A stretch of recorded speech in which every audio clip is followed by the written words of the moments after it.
آج آپی کی مہندی تھی۔ گھر کو خوبصورت لائٹنگ سے سجایا گیا تھا۔ مہمانوں کی آمد جاری تھی۔ گھر میں خوب رونق اور ہلا گلا مچا ہوا تھا۔ اظہر بھائی کی شادی کے بعد خاندان میں 2 سال بعد اب پھر کوئی شادی آئی تھی۔ کزنز 2 سال بعد پھر سے اکٹھے ہوئے تھے۔ خوب محفل جمی ہوئی تھی۔ میں بھی اپنی کزنز کی ٹولی کے درمیان بیٹھی تھی اور ہم سب رات ڈھولکی پر بجائے جانے والے گیتوں کی پریکٹس کر رہی تھیں، اور ساتھ ہی افشا نے اٹھ کر ڈیک پر گانا چلا دیا کہ ہمیں ساتھ ساتھ ڈانس کی پریکٹس بھی کر لینی چاہیے، پیچھے وقت ہی کتنا رہ گیا ہے۔ ہم سب اپنے گھر کے ہال میں ہی کارپیٹ پر آلتی پالتی مارے بیٹھی ہوئی تھیں۔ ایک طرف لڑکیاں تھیں تو دوسری طرف کزنز بیٹھے تھے جو رات کے فنکشن پر ڈسکشن کر رہے تھے۔ میوزک آن ہو چکا تھا، سب باری باری اپنی پرفارمنس دکھا رہی تھیں۔ کزنز کا دھیان بھی بھٹک بھٹک کر لڑکیوں کی طرف جا رہا تھا۔ میں جب سے یہاں آ کر بیٹھی تھی، نوشی کہہ رہی تھی کہ انس ماموں کا بیٹا جو ہفتہ پہلے ہی کینیڈا سے پاکستان لوٹا تھا، مجھ پر نگاہیں جمائے بیٹھا تھا۔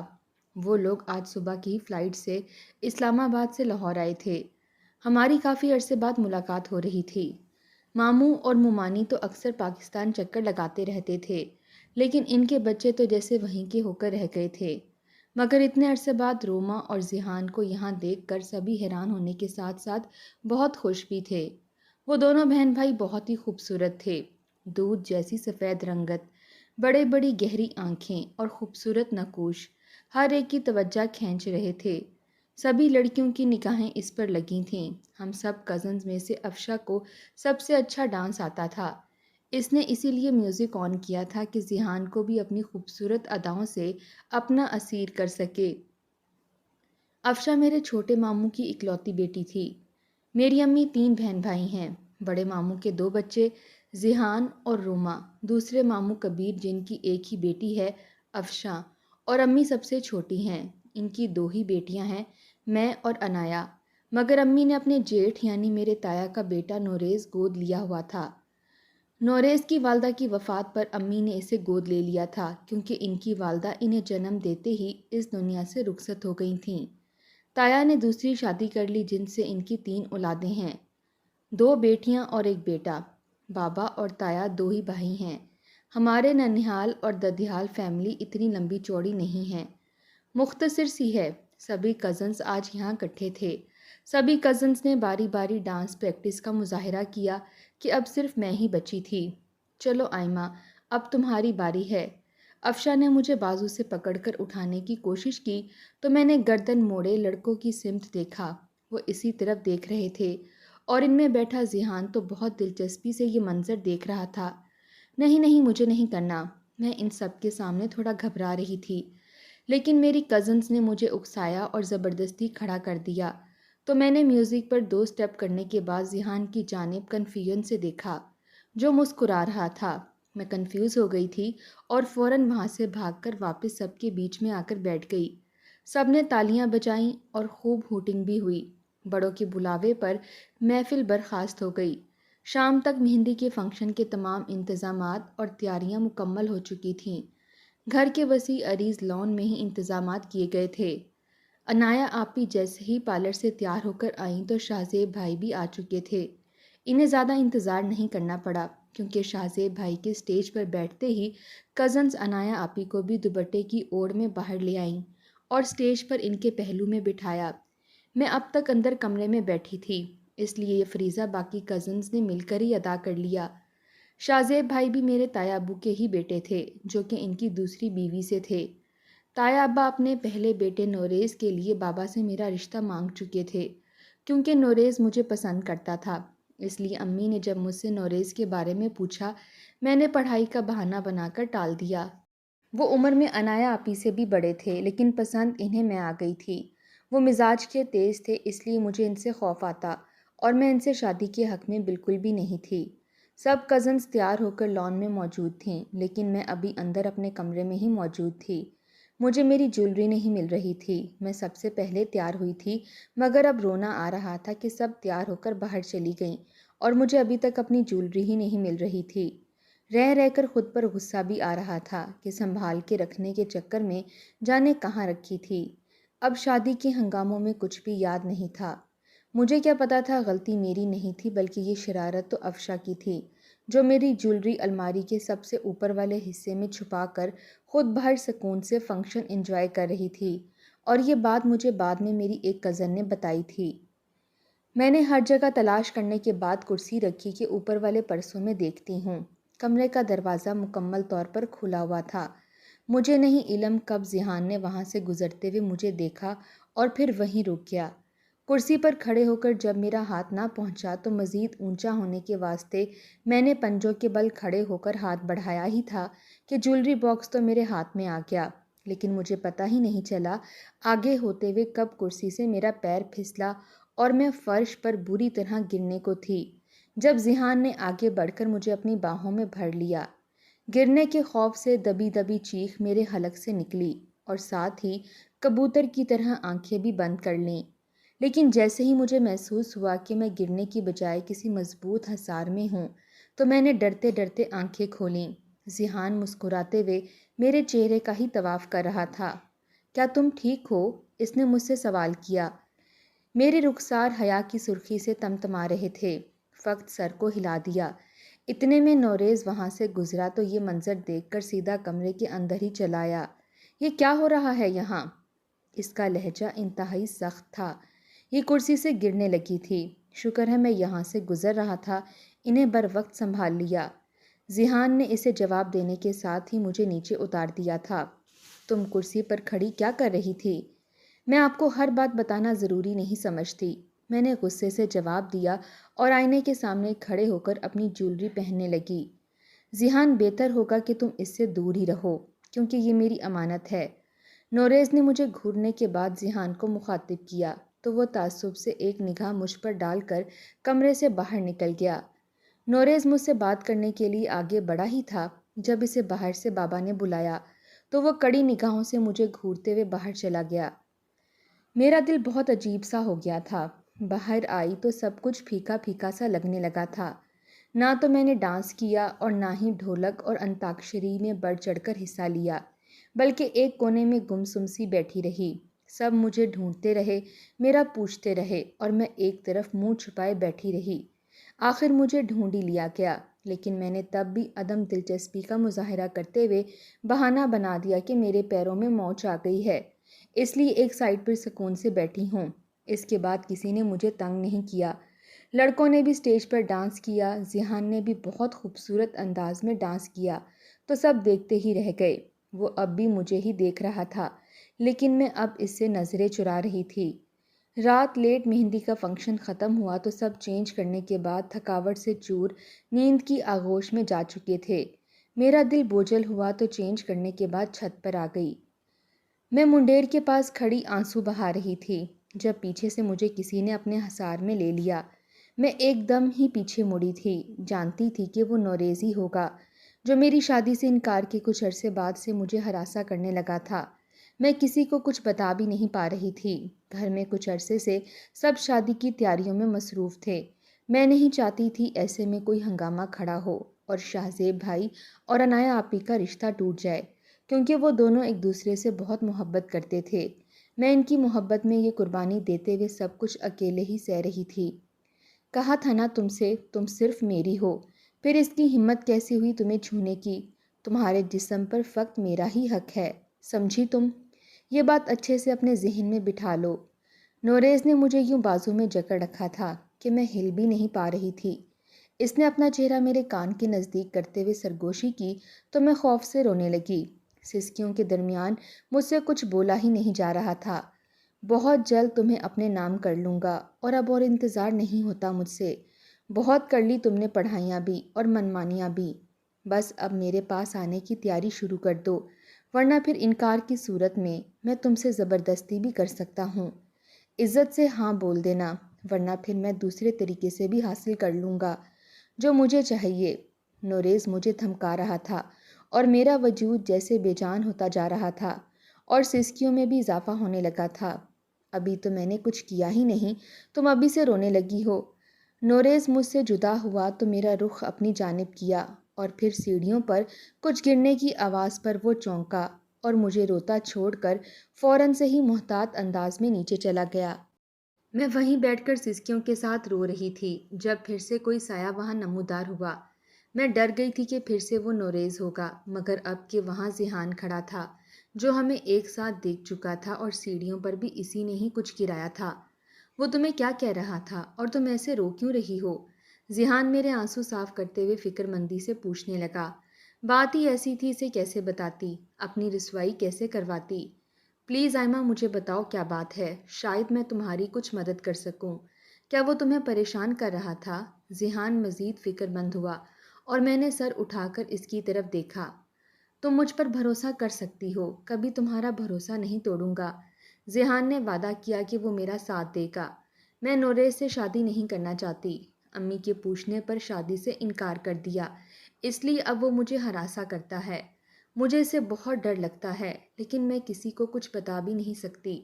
ذیحان کو بتانے کے بعد میں پھر سے سسکنے لگی تھی۔ تم فکر نہیں کرو، سب ٹھیک ہو جائے گا، میں تمہارے ساتھ ہوں۔ کیا تم بھی میرا ساتھ دو گی، مجھ سے شادی کرو گی آئمہ؟ ذیحان کا پرپوزل میرے لیے بہت حیران کن تھا۔ میں حیرانگی سے بیٹھی اسے دیکھ رہی تھی اور وہ جواب طلب نظروں سے مجھے ہی دیکھ رہا تھا۔ میرے جواب کا منتظر تھا۔ کیا میں تمہیں اچھا نہیں لگا؟ تم مجھے پہلی نظر میں ہی بہت اچھی لگی، شاید محبت ہو گئی ہے تم سے۔ ذیحان مجھے یک ٹک دیکھتے ہوئے بولتا جا رہا تھا۔ میں تم سے شادی کروں گی۔ میں نے بھی فیصلہ کرنے میں پل نہیں لگایا تھا، کیونکہ نوریز سے جان چھڑانا چاہتی تھی۔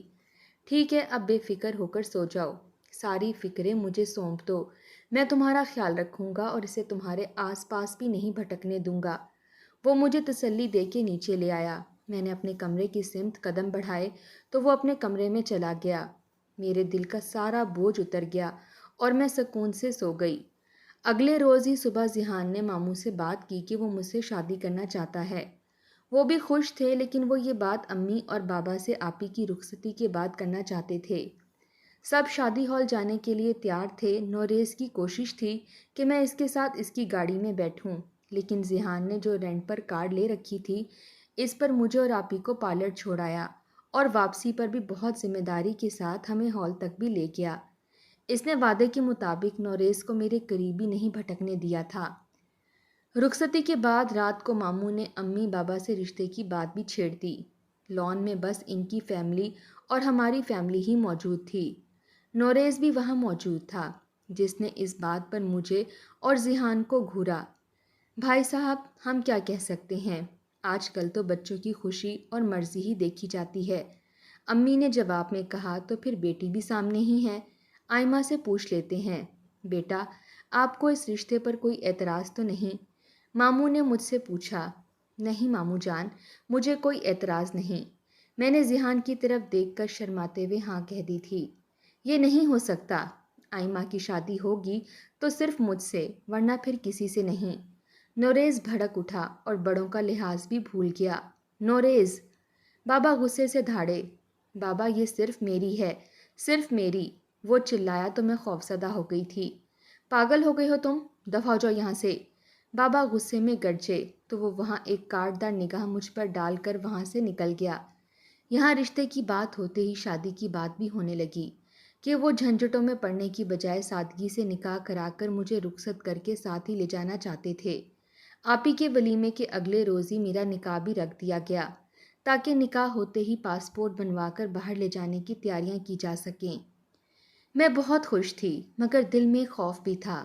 اگلے روز ولیمہ تھا، عنایا آپی بھی بہت خوش تھیں۔ آج بھی ذیحان نے اس شخص کو میرے آس پاس نہیں بھٹکنے دیا تھا۔ واپسی پر وہ لوگ کریم انکل کی طرف چلے گئے کہ ان سے مل کر گھنٹے تک آ جاتے ہیں، اور ہم لوگ گھر آ گئے۔ سب تھکے ہارے اپنے اپنے کمروں میں سو گئے۔ میں بھی چینج کرنے کے بعد لیٹے لیٹے ذیحان سے میسج پر بات کر رہی تھی۔ اس نے بتایا کہ وہ گھر کے قریب ہی ہے۔ میں اسے چیٹنگ میں اس قدر مگن تھی کہ آج دروازے کو لاک لگانا ہی بھول گئی۔ اچانک کمرے کا دروازہ کھلا، مگر میں اندھیرے میں کچھ سمجھ ہی نہیں پائی۔ کون ہے؟ میں نے ڈرتے ڈرتے پوچھا، جب نوریز کی صورت یکدم ہی سامنے آئی اور اس نے میرے منہ پر ہاتھ رکھ کر میری آواز کو وہیں دبا دیا۔ موبائل میرے ہاتھ سے چھوٹ کر گر چکا تھا۔ وہ میرے منہ پر ہاتھ رکھے مجھے اپنے شکنجے میں جکڑے ہوئے گھر سے باہر لے جانے لگا۔ میرا احتجاج بیکار گیا۔ وہ مجھے گھسیٹ کر بنگلے کے پیچھے بنے خالی کمرے میں لے گیا۔ دروازہ بند کیا تو میری جان ہوا ہوئی۔ نوریز، خدا کے لیے مجھے جانے دو، میں اس کے قدموں میں گرتے ہوئے رو پڑی تھی۔ کہا تھا نا، تم صرف میری ہو، تم پر صرف میرا حق ہے، صرف میرا۔ نوریز نے مجھے بالوں سے پکڑ کر اوپر اٹھایا اور وہاں پڑے پرانی طرز کے سنگل بیڈ پر پٹخ دیا۔ وہ مجھ پر جھکا ہی تھا کہ میں پوری شدت سے چیخ اٹھی۔ کمرے کا دروازہ باہر سے کھل چکا تھا، کیونکہ پہلے یہ کوارٹرز ملازموں کے لیے تھا، مگر اب وہ ان میں نہیں رہتے تھے۔ ان کی حالت خراب ہو چکی تھی، دروازے کے لاک بھی خراب تھے، جب بھی وہ لوگ آسانی سے دروازہ کھولنے میں بھی کامیاب ہو پائے۔ باہر ذیحان، ماموں اور بابا کھڑے تھے۔ میں فوراً سے اٹھی اور روتے ہوئے بابا کے سینے سے جا لگی۔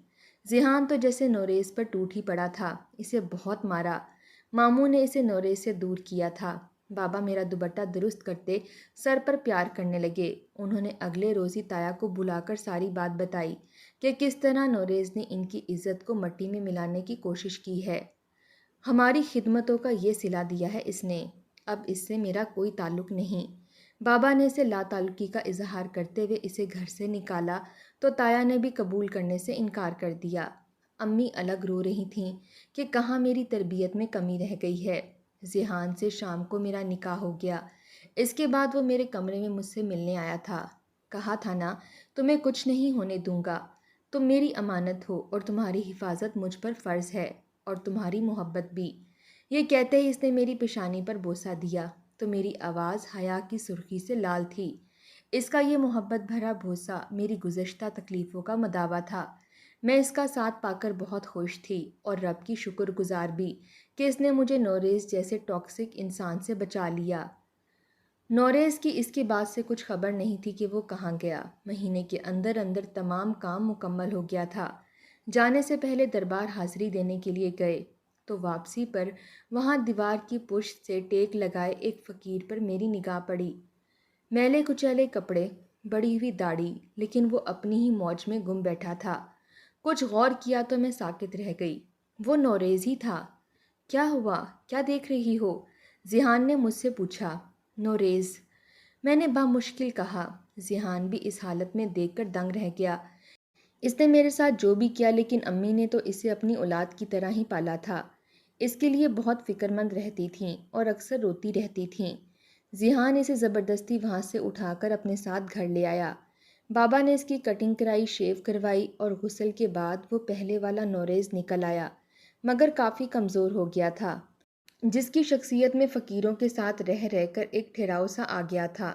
اس نے ہم سب سے اپنے کیے کی معافی مانگی کہ وہ واقعی بہت شرمندہ تھا۔ سب نے اس میں تبدیلی دیکھتے ہوئے اسے معاف کر دیا تھا، لہٰذا امی نے بھی اپنے اس بیٹے کے لیے بڑے مان سے ماموں سے روما کا ہاتھ مانگا تھا۔ بڑوں اور روما کی رضامندی کے بعد ہی ہاں ہو گئی تھی۔ منگنی ابھی کر دی گئی تھی، 1.5 سال بعد شادی رکھی گئی تھی۔ میں بھی اپنوں اور پاکستان کو وداع کہتی کینیڈا آ گئی، جہاں میری زندگی کے حسین دنوں کا آغاز شروع ہو گیا۔ ذیحان بہت اچھا تھا۔ ذیحان کیا، وہاں سبھی میرا بہت خیال رکھتے۔ میں بہت خوش اور مطمئن تھی۔ 1.5 سال بعد ہم روما کی شادی کے لیے واپس پاکستان آ گئے۔ اب ہمارے ساتھ ایک نیا اضافہ بھی تھا، ننھے ذیحان یعنی ہمارا بیٹا ارمان، جو بالکل اپنے بابا کی کاربن کاپی تھا، جسے دیکھ کر اس کے نانا نانی بہت خوش تھے۔ شاہزیب بھائی اور عنایا آپی کی بھی بیٹی ہوئی تھی، فاریہ، بہت خوبصورت تھی، جو مجھے اپنے جیسی لگتی تھی، اور سب یہی کہتے تھے۔ نوریز اب مکمل طور پر بدل گیا تھا۔ دھیمے لہجے میں بات کرنا، نگاہیں نیچے رکھنا، اس کی شخصیت میں عاجزی سی آ چکی تھی، جو کہ ایک اچھی علامت تھی۔ چند روز تو شادی کی تیاریوں میں لگ گئے۔ آخر مہندی کا دن بھی آ پہنچا۔ پھر سے سب کزنز اکٹھے تھے، وہی ہلا گلا اور خوب رونق لگی۔ افشا کی بھی کہیں منگنی ہو گئی تھی، مگر وہ ذیحان اور میری شادی سے زیادہ خوش نہیں تھی۔ فنکشن کے بعد میں آج بھی چینج کرتے ہوئے ہوا کھانے اوپر آ گئی۔ ارمان کو امی نے اپنے پاس سلا لیا تھا، ذیحان بھی میرے پیچھے پیچھے ہی اوپر آ گئے۔ میں منڈیر کے پاس کھڑی تھی، لیکن 1.5 سال پہلے کی نسبت آج میں بہت خوش اور مطمئن تھی، بالکل بھی اداس نہیں تھی۔ ذیحان نے مجھے پیچھے سے باہوں کے حصار میں لیا تو میں ذرا بھی نہیں چونکی، کیونکہ یہ لمس میرے محرم کا تھا، جسے میں اچھے سے پہچانتی تھی۔ سال پہلے اسی طرح میں کسی کے حصار میں جکڑی ہوئی تھی اور بے بسی سے رو رہی تھی، مگر آج یہ حصار بہت خوبصورت تھا اور میں چاہتی تھی یہ سدا یوں ہی میرے ارد گرد رہے۔ بہت اچھی لگ رہی تھی، آج قیامت ڈھانے کی حد تک۔ آج تو ارمان بھی نہیں ہے، نانوں کے پاس ہے۔ تو تمہیں نہیں لگتا کہ ہمیں یہاں وقت برباد نہیں کرنا چاہیے؟ پھر جب سے وہ آیا ہے میری بیوی کی ساری توجہ پیار کا حصے دار بن گیا ہے۔ آج یہ سنہری موقع ہاتھ لگا ہے تو اسے کسی صورت نہیں گنواؤں گا۔ میں اس کی باتوں پر شرماتے ہوئے حیا سے سرخ پڑتی جا رہی تھی۔ میں کچھ کہتے اس سے قبل ذہان نے مجھے باہوں میں بھرا اور اپنے کمرے کی سمت قدم بڑھانے لگا۔ دل کی دھڑکنیں تیز ہو گئی تھیں، لیکن آج محبوب کی قربت کی خواہش آج بہت دنوں کے بعد میرے اندر بھی سر اٹھانے لگی تھی، جبھی میں نے خود سپردگی کے ساتھ اس کی ہر طلب کو مٹا دیا تھا۔ یہاں میں ہر لڑکی سے کہنا چاہوں گی کہ آپ کے ارد گرد اگر کوئی آپ کو ہراساں کرے تو اپنی بہن یا والدہ سے ضرور شیئر کیجیے، کیونکہ ان سے زیادہ مخلص رشتہ آپ کی زندگی میں کوئی نہیں ہو سکتا۔ گھٹ گھٹ کر مرنے سے اچھا ہے کسی سے کہہ دیجیے تاکہ اس کا سدباب ہو سکے۔